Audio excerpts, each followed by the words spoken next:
Un jeune Guinéen a été marabouté par une vieille femme blanche, mais a été sauvé par sa mère qui est guérisseuse en Guinée-Conakry, histoire mystique. Avant toute chose, j'aimerais attirer votre attention et vous dire que nous sommes dans un monde, là où il y a plusieurs mondes. Faites attention. L'affaire du maraboutage, ce n'est pas seulement l'affaire des Africains. Ça se passe partout. Même dans le milieu occidental, ça existe. Écoutez cette histoire jusqu'à la fin. C'est l'histoire d'Abdoul. Abdoul vivait en Guinée-Conakry avec sa mère, sa femme et ses 4 enfants. Tout s'est passé si bien.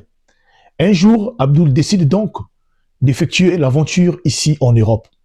Alors ce dernier va laisser sa femme et ses enfants auprès de sa maman et Abdoul va venir s'installer ici.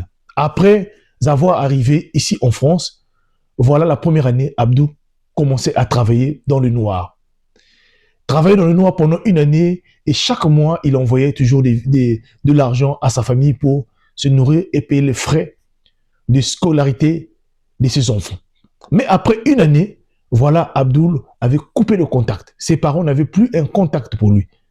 Aucune personne ne connaissait là où Abdoul se retrouvait. Ici, en Europe, Abdoul se retrouve dans la maison d'une vieille dame et dont les deux étaient devenus en couple. Les mois se sont passés, les années se sont passées, plusieurs années. Voilà, après plusieurs années, la sœur cadette d'Abdoul, qui était en Guinée, elle aussi va se retrouver ici en Europe. Mais quand elle arrive ici, là, elle va rentrer en contact pour rechercher les amis d'Abdoul afin que ce dernier puisse le mettre en contact là où Abdoul vit. Et très vite, elle va découvrir là où son grand frère vivait. Et le jour qu'elle partira aller voir son grand frère, ce dernier Abdoul ne va même pas arriver à reconnaître sa sœur cadette. C'est comme si il avait perdu la tête. Et c'est là où cette dernière a su que son frère a été marabouté par une femme blanche, puisque Abdoul vivait dans la maison d'une femme blanche. Alors, voilà comment sa sœur cadette décide donc de transmettre le message à sa mère qui est au pays et à sa femme, sa maman guérisseuse en même temps voyante. Et cette dernière va se mettre à faire des rituels à distance afin de désenvoûter Abdoul depuis en France ici là. Et le travail va mettre beaucoup de temps jusqu'à ce que la maman de Abdoul depuis la Guinée-Conakry va arriver à désenvoûter son fils à distance. Un jour où Abdoul était à table en train de manger avec la femme blanche, donc la vieille, voilà comment sa conscience est revenue.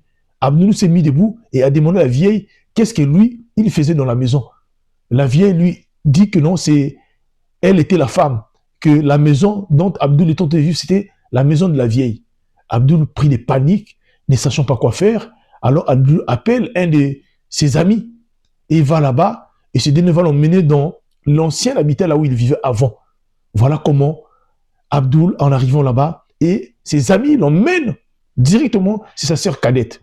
Voilà comment Abdoul retrouve sa sœur cadette et refuse catégoriquement cette relation avec la femme blanche parce qu'Abdoul avait su maintenant par la suite qu'il avait été marabouté avant.